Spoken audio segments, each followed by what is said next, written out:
salina, gel salina salina, çiçekli peştemali, asfaltı galdalina, al aşağı yelkeni, yeli gidelim yani, ne hoşuma gideyi şu sürmene kızları.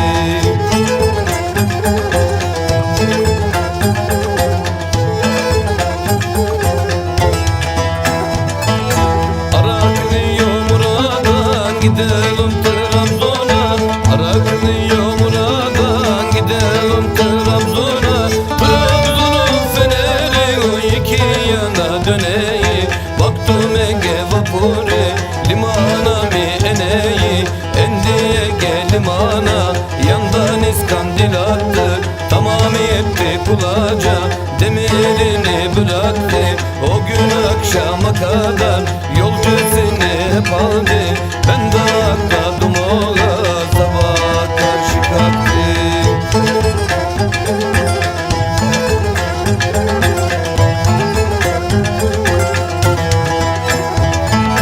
Haydi yavrum gidelim Akçabat Yorosları, haydi yavrum gidelim Akçabat Yorosları.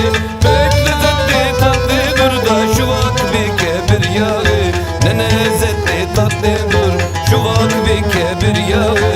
Görele tere bolu, Giresun'da funduğun, bulanacak ordu bilir kıymetini funduğun. Fatsa ün yetermeden şu çaltıyı geçelim, Samsun güzel şehirdir, hem ziyaret edelim.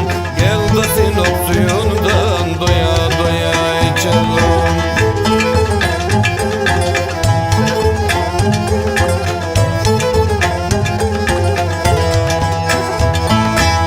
Bakın şu gemiler ince burnundan geçer, ya bakın şu gemiler ince burnundan geçer.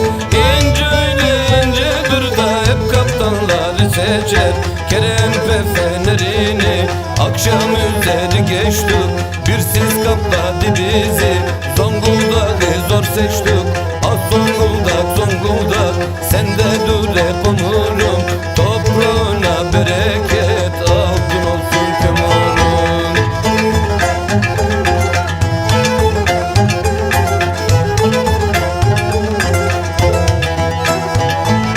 Baba burnu ereli, deniz saçları yıkar, baba burnu ereli, deniz saçları yıkar. Alapri bağlarından da çok güzel şeyler çıkar.